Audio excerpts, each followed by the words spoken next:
안녕하십니까. 한겨레 캐스트 진행을 맡고 있는 김우경 기자입니다.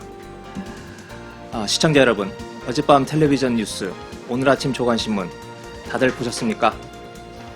신문사와 방송사가 일제히 여론조사 결과를 보도했습니다.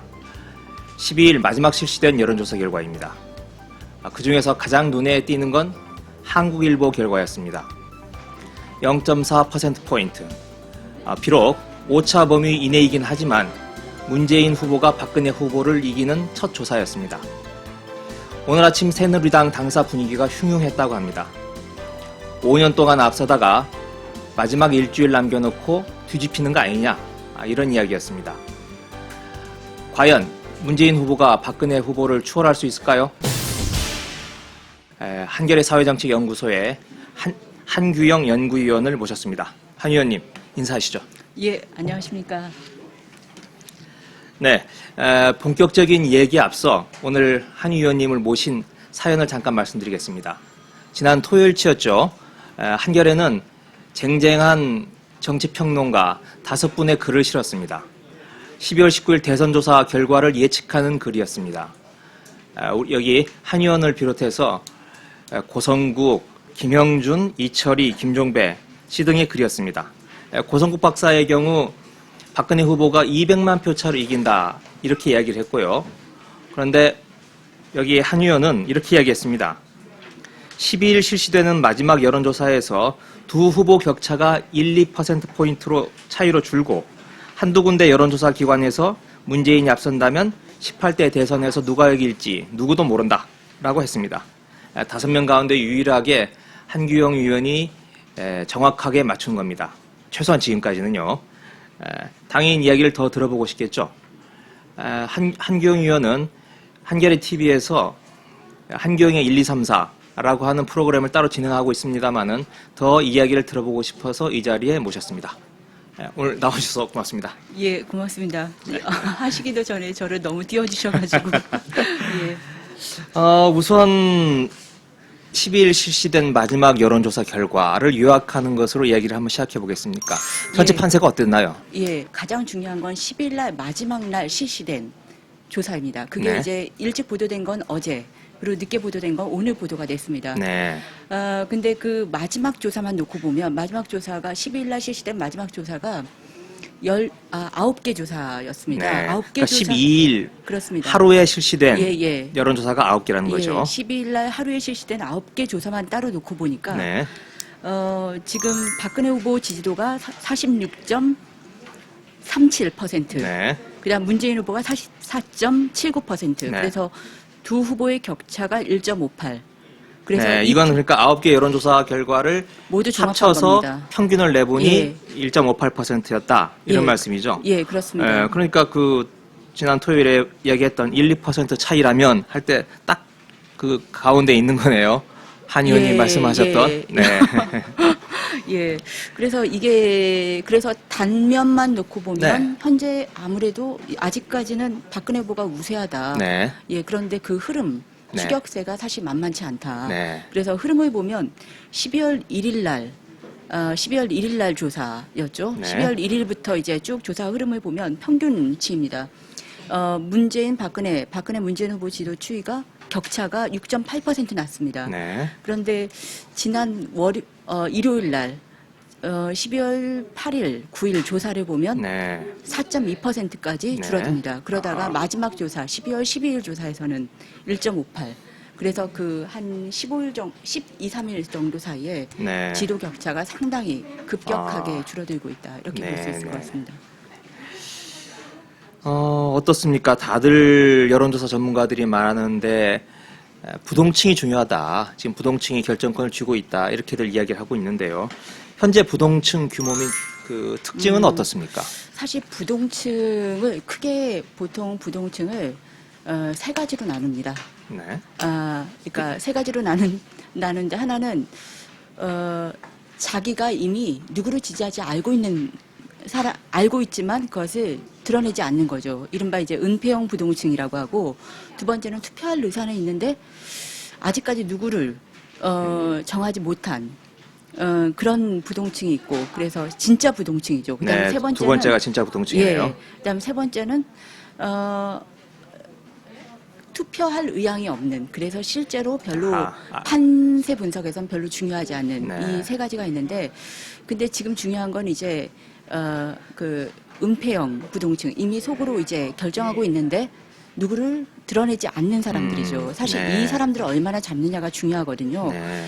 근데 이 층이 이제 지금 보면 20대, 30대에서 많습니다. 이게 과거 역대 여론조사와 좀 다른 부분인데 보통 여론조사에서 부동층은 50대, 60대 이상에서 많습니다. 왜냐하면 20대, 30대 젊은 사람들은 자기 의견을 드러내기 좋아하거든요. 네, 근데 왜 그렇죠? 20, 예. 30대가 적극적으로 자기 의사를 표현하는 층으로들 알고 있는데. 그렇죠. 근데 20대, 30대가 부동층이 급격하게 높아진 게 안철수 후보 사퇴 이후입니다. 아하, 네. 그래서 이 안철수 후보를 지지했지만 안철수 후보가 사퇴하고 나서 누구를 지지해야 될지 모르겠다. 그럼 아까 말씀하셨던 부동층 중에서 두 번째 유형이네요. 이 유형은 은폐형이 아니고 실제로. 오히려, 네. 그렇게 볼 수 있죠. 네.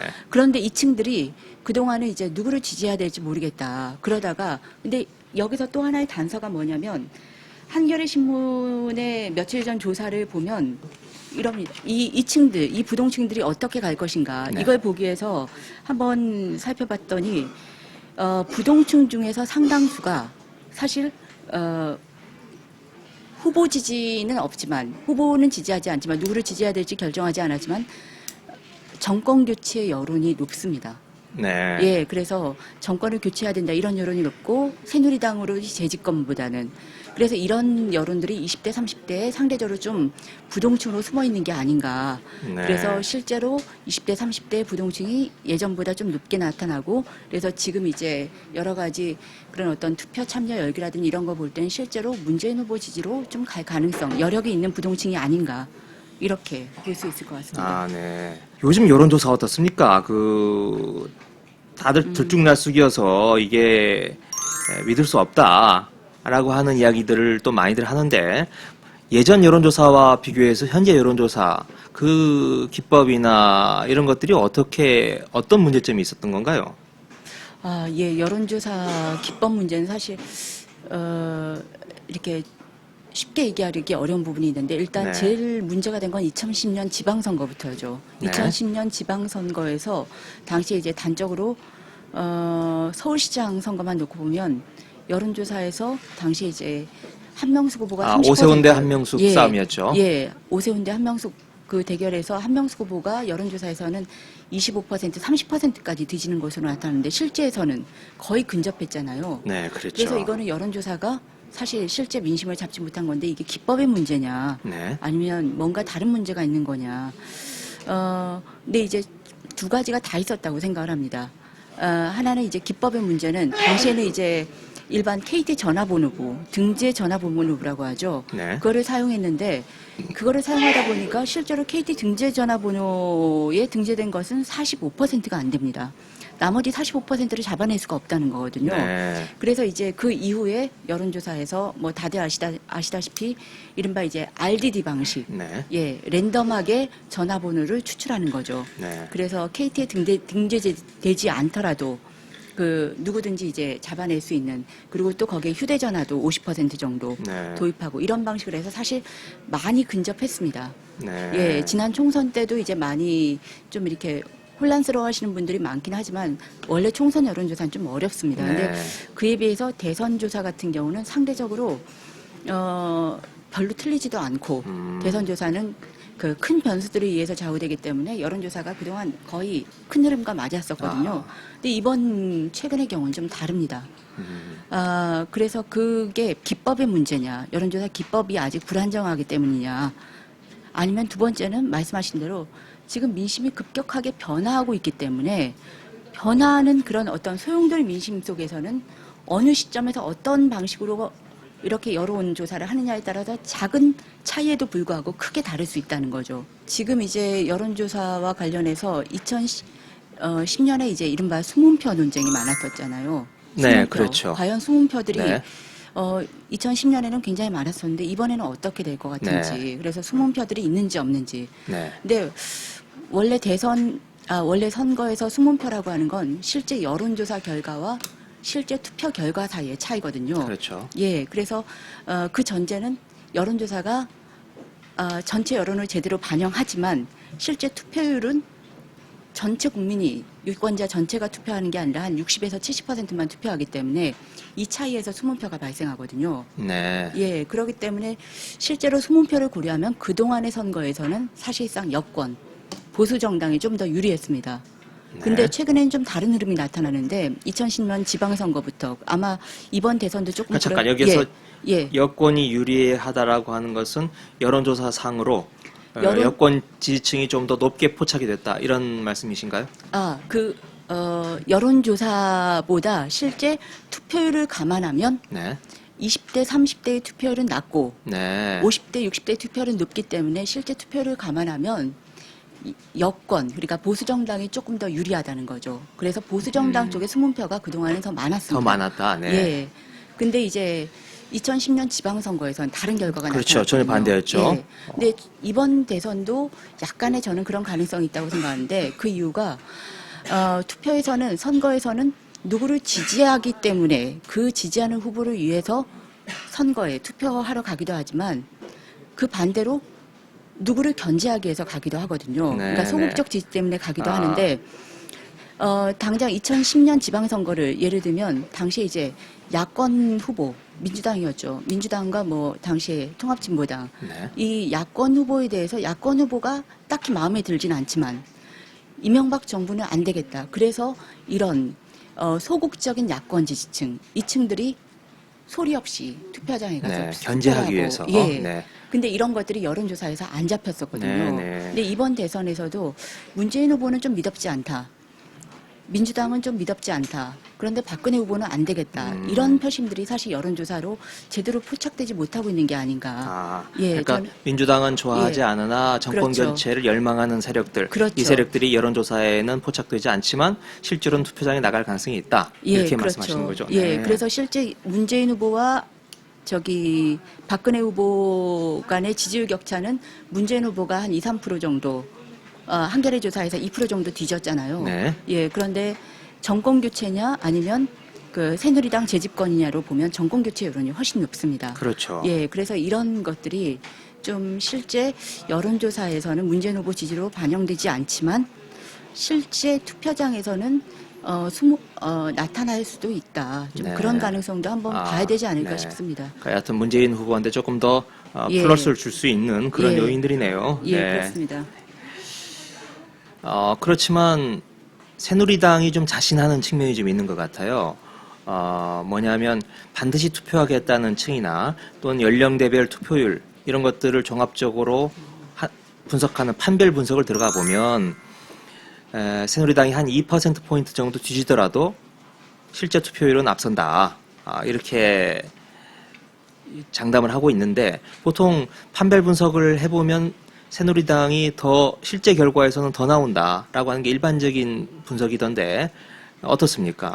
예, 그 판별 분석의 근거는 투표 확실층, 투표 네. 확실층에서는 아무래도 50대, 60대 투표 참여 의향이 높은 50대, 60대 네. 가 투표 참여 의향이 높고 20대, 30대는 투표 참여 의향이 낮기 때문에 그렇죠. 예, 이런 것들을 고려해서 판별 분석을 해보면 이제 실제 단순 지지도보다 판별 분석을 한 격차에서 더 벌어진다. 네. 이렇게 되는데 근데 이번 대선은 여러 여론조사 전문가들의 의견도 그렇고 저도 그렇고 판별 분석보다는 단순 지지도로 보는 게 오히려 흐름을 파악하기엔 더 용이한 것 같습니다. 왜 예. 그렇죠, 그건? 왜 그러냐면 역대 대선에서는 지금 투표 참여 의향, 네. 투표 참여 의향이 지금만큼 높지 않았습니다. 근데 이번 대선에서는 투표 참여 의향이 지금 한 10대 개의 여론조사 기관들을 종합해서 보면 86%까지 나타나고 있습니다. 네. 그러니까 실제로 연령별로 그렇게 투표 참여 의향이 크게 차이가 없다는 거거든요. 그러니까 20, 30대 젊은 층 사이에서도 투표를 하겠다는 적극적 의사가 높다 이거죠. 예, 그리고 네. 또 하나 변수가 두 후보의 그런 어떤 뭐라 그럴까 로열티 혹은 반드시 네. 끝까지 지지하겠다고 하는 충성도 이런 것들이 두 후보 모두 강합니다. 네. 예, 그렇기 때문에 이런 것들을 고려하면 실제로 판별 분석보다는 지금은 단순 지지도를 보고 판단하는 게 좋다. 그래서 최근에 이제 여론조사 전문가들을 만나봤을 때도 실제로 과거에는 이제 역대 연령별 투표율 이런 것들을 가지고 판별 분석을 해서 조사 기간별로 예측치를 다 뽑습니다. 근데 네. 지금은 그 예측치보다는 단순 지지도로 보는 게 여러 가지로 네. 더 흐름상 정확하다. 이렇게 봐야 될 것 같습니다. 네. 네, 알겠습니다. 고맙습니다. 시청자 여러분, 어떻습니까? 한기영 의원의 말씀을 분석을 들어보니 누가 이길지 판단이 서십니까? 지금 두 후보는 살얼음판을 걷고 있습니다. 이런 때는 지지율도 지지율이지만 더 중요한 게 후보들의 마음가짐이라고 생각합니다. 마음이 흔들리면 자세가 흔들리고 자세가 흔들리면 상대방이 공격할 틈을 주게 됩니다. 아니 그보다도 스스로 먼저 무너지게 됩니다. 박근혜 문재인, 문재인 박근혜 두 후보의 얼굴 표정을 유심히 지켜봐 주십시오. 누가 더 담대하게 남은 5일을 버텨내는지 그걸 지켜보는 것도 이번 대선의 관전 포인트입니다. 오늘 여기까지 하겠습니다. 고맙습니다. 김의겸이었습니다.